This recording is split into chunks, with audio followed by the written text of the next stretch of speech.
جو آرڈر ہے اس پورے ریجن کے اندر وہ کولیپس ہو رہا ہے.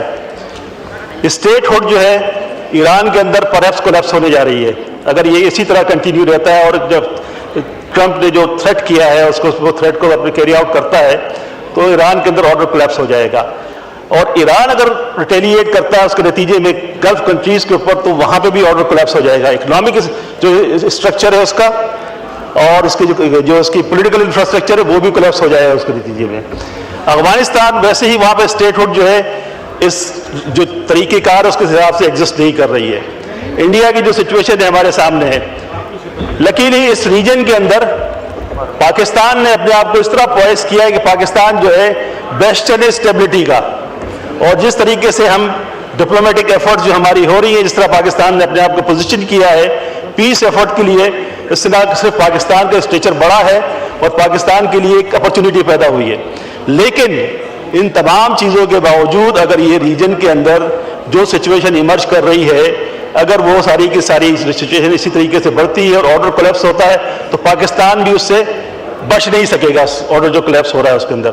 تو اس وقت ضرورت ہمیں یہ ہے کہ اس کو اوور آل کانٹیکسٹ میں دیکھا جائے, صرف آئل پرائسز کی صورت میں نہ دیکھا جائے. اس میں دیکھا جائے کہ اگر آرڈر کولیپس ہوتا ہے پولیٹیکل اسٹرکچر کولیپس ہوتا ہے جو آرکیٹیکچر ہے آپ کا اکنامک آرکیٹیکچر ہے وہ کولیپس ہوتا ہے اس کی امپلیکیشنز کیا آئیں گی پاکستان کے اوپر.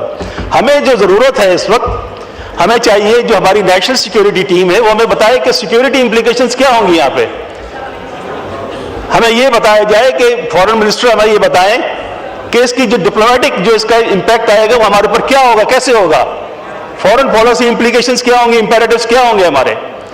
ہمیں یہ بتایا جائے کہ نیشنل ڈیفنس کا ہم ایک طرف کیا نام ہے افغانستان کے ساتھ کنفلکٹ میں ہیں, دوسرا اگر یہ 3 کنٹریز جو ہیں یہاں اگر کنفلکٹ میں آ جاتے ہیں تو اس کے نتیجے میں ہمارے ساتھ کیا ہوگا اس کے نتیجے. تو ہمیں اس کو جو ہماری جو اس وقت اسمبلی کو آپ لوگوں نے لگا دیا ہے یہ سارے جو انفارچونیٹلی ہم دیکھ رہے ہیں یہاں پر کہ یہ آئل پرائسز اس کا امپیکٹ اتنی سی چیز ہے اس کے اندر پورے سسٹم کے اندر وہ پورا ریجن کولیپس ہونے جا رہا ہے, پورا اس کا آرکیٹیکچر چینج ہونے جا رہا ہے.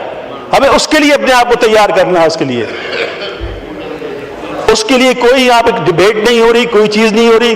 نہ ہمیں جو ہماری ڈیفنس کی ٹیم ہے, نہ ہماری سیکیورٹی کی ٹیم ہے, نہ ہمارے فورن منسٹر کسی نے ہمیں بریف نہیں کیا. پہلی درخواست تو میری یہ ہوگی کہ مہربانی کر کے یہ کنوے کیا جائے ان سے کہے گا جناب جو اس کے وائڈر جو امپلیکیشنز ہیں اس پورے کنفلکٹ کی اس کے نتیجے میں ہمیں بریف کریں. اکنامک سچویشن جو ہے اکنامک سچویشن کو پہلے آپ سیکیورٹی سچویشن دیکھ لیں. اگر یہ کولیپس ہوتا ہے تو اس کے سارا کا سارا بلبہ ہمارے اوپر آئے گا. ایک ہی کنٹری ہے اس ریجن کے اندر جو اسٹیبلٹی میں ہے, بیسشن آف اسٹیبلٹی ہے. اکنامک سچویشن میں آ جائے تو صرف آئل کا مسئلہ نہیں ہے. اکنامک سچویشن کے اندر ہمارے ریمیٹنسز ختم ہونے جا رہے ہیں. اگر اکنامک انفراسٹرکچر تباہ ہوتا ہے گلف ریجن کے اندر تو ہمارے جو 50 لاکھ لوگ ہیں وہاں پہ اور 5 ملین کے قریب لوگ ہیں وہ کدھر جائیں گے. ہمارے ریمیٹنسز کا کیا ہوگا, ہماری ٹریڈ جو وہاں ہوتی ہے ان کے ساتھ, ہمارا جو ہماری ایکسپورٹ ہے وہاں پہ اس کا کیا ہو رہا ہے اس کے اندر, ہماری امپورٹس کا جو $4-5 بلین جو ہماری بڑھنے جا رہی ہیں اس آئل پرائسز کی وجہ سے اس کا نتیجہ کیا ہوگا. کوئی اس بارے میں ہمیں کوئی بریفنگ نہیں, نہ ہمیں بتایا جا رہا ہے اس کے اندر یہ. اور پھر اس کے نتیجے میں اگر یہ کنفلکٹ بڑھتا ہے تو ہماری نیشنل یونٹی جو ہے, ہماری لوگوں کے ایموشنل جو ہماری کیا نام ہے جو ہماری اٹیچمنٹس ہیں وہ کس طرف جائیں گی, کیسے جائیں گی, اس کا نتیجہ کیا ہوگا. تو یہاں ڈسکس کرنے والی چیزیں جو سیریس چیزیں ہیں ان سیریس چیزوں کو ڈسکس کرنا چاہیے. اس کا جو نتیجہ ہوگا اس کے لیے اس کے ہاؤس کی رائٹ ہے, ہاؤس کی کیا نام ہے عوام کا نمائندہ ہے, ان کو یہاں بیٹھ کر ہمیں یہ پالیسیز بنانی چاہیے. ہمیں ان جو پلسز ہیں ان کے اوپر ہاتھ رکھنا چاہیے. اس کے اندر آئل کی پرائسز کی بات ہے, آئل کی پرائسز کی اگر آپ بات کرتے ہیں تو اس کو بھی جو ہے اگر اس کو ہم نے خود ہی خراب کیا ہوا اس کے اندر. اب 830 بلین روپیز کی ہم کیا نام ہے اسٹیٹ اون انٹرپرائزز کو جو ہے سبسڈی دیتے ہیں. IMF اس کو بھی اپروو کر دیتا ہے اور لوگوں کو سبسڈی دینے کے لیے 152 ارب سے زیادہ نہیں جاتا. کون ذمہ دار ہے اس کا؟ ہماری فائنانس کی ٹیم ذمہ دار ہے, بیٹھ کے بات نہیں کرتی اس سے. یہ آئل جو ہے ہماری 10 ریفائنریز ہیں ہماری, ہم ابھی ڈیزل خریدتے ہیں باہر سے, ہم ابھی پیٹرول باہر سے خریدتے ہیں. اپنی آئل ریفائنریز کے اندر ہمیں پچھلے 4-5 سال سے جو ہے انویسٹمنٹ ہونی تھی $4 بلین کی, مطلب انویسٹمنٹ اویلیبل ہے اس کے اندر. کچھ پالیسی ڈیسیجن ہے وہ نہیں لیے گئے. جس کی وجہ سے ہماری آئل ریفائنریز جو ہیں وہ اپنا ڈیزل اور اپنا آئل پروڈیوس نہیں کرتی ہیں ہماری. اگر وہ اپنا آئل اور اپنا ڈیزل پروڈیوس کریں تو اس کے نتیجے میں ہمارے پاس اتنی زیادہ مہنگائی کا سامنا ہے ہمارے پاس.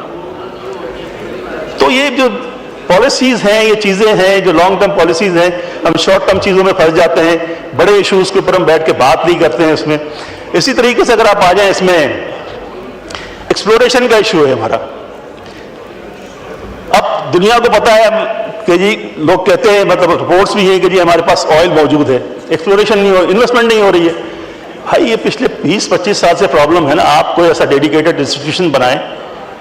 آپ کا جیسے آپ نے سوورن فنڈ بنایا ہوا ہے، اس کا دس از او جی ڈی سی ایل کا نام ہے، پی پی ایل، اور اس کو باڑی گیس والوں کو ملا کے اپنی آپ ان لوگوں کو ذمہ داری دیں. ہمارے آف شور فیلڈ جو آئل فیلڈ ہے وہاں پہ انویسٹمنٹ کریں جا کے اس کے اندر دیکھیں. شیل آئل، امریکہ کو جب 73 کا شاک آیا تھا تو امریکہ نے کہا تھا نیور اگین، اور انہوں نے کیا کیا، انہوں نے وہ شیل آئل میں چلے گئے. ہمارے پاس 23 ٹریلین جو ہے نا گیس ہے، شیل آئل کی ہے، شیل کی ہے. گیس بھی ہمارے پاس موجود ہے، ہم انویسٹمنٹ نہیں کرتے ہیں اس کے اندر. ہمیں ڈیپینڈنٹ آسان راستے دیکھے ہوئے ہم نے. تو یہ میری درخواست یہ ہوگی، اس پہ زیادہ ڈیٹیل میں نہیں جاؤں گا میں اس کے اندر، کہ اس کے اندر یہ ہماری میری درخواست ہے کہ فورن منسٹر، ہمارے ڈیفنس منسٹر، ہماری نیشنل سیکیورٹی کی ٹیم، ہماری اکنامک ٹیم جو ہے، ہمیں سارے آسپیکٹ جو ہیں ان سب کے اوپر یہ جو سیناریو ڈیولپ ہو رہے ہیں، یہ کوئی فار فیسٹ آئیڈیاز نہیں ہے کہ جو کولیپس ہو رہا ہے اس کے اندر. اگر ابھی آج اللہ خیر کرے جو سچویشن ہے وہ تو کافی پاکستان کی ایفرٹس کی وجہ سے چیزیں کافی بہتر صورت میں جا رہی ہیں. پاکستان نے جو میڈیشن کا رول پلے کیا ہے، پاکستان واحد کنٹری ہے جس پہ تمام لوگ ٹرسٹ کر رہے ہیں. اگر یہ کامیاب ہو جاتی ہے تو بہت اچھی بات ہے. اگر خدا نہ خواستہ یہ کامیاب نہیں ہوتی تو ہم کیا نام ہے، ہماری جو لیڈرشپ ہے، ہماری جو پولیٹیکل لیڈرشپ ہے، ہماری جو ملٹری کی لیڈرشپ ہے، انہوں نے جس قسم کا رول پلے کیا ہے اس کے اندر، ایک خراج تحسین ہم پیش کرتے ہیں اس کے اندر. اور بڑا اچھا انہوں نے پاکستان کو اسٹیئر آؤٹ کیا ہے ان تمام سچویشن کے اندر. لیکن اگر خدا نہ خواستہ یہ سچویشن اس طریقے سے، جس طریقے سے ہم سوچ رہے ہیں، جس طریقے سے ہماری ایفرٹ ہیں، اس طریقے سے ایمرج نہیں کرتی ہے، تو جو میں آپ سے بات کر رہا ہوں کہ ہمارے لیے سیکیورٹی کے ایشوز ہیں، ہمارے لیے اکنامک ایشوز ہیں، ڈپلومیسی کے ایشو ہیں، ہمارے اپنے نیشنل یونٹی کے ایشوز ہیں. ان تمام ایشوز کو ہمیں نہ صرف یہ کہ ہمیں بریفنگ چاہیے اس کے اوپر، بلکہ یہاں بیٹھ کر اس کے اوپر پالیسی بننی چاہیے. بہت شکریہ آپ کا. اچھی بات. جی تھینک یو.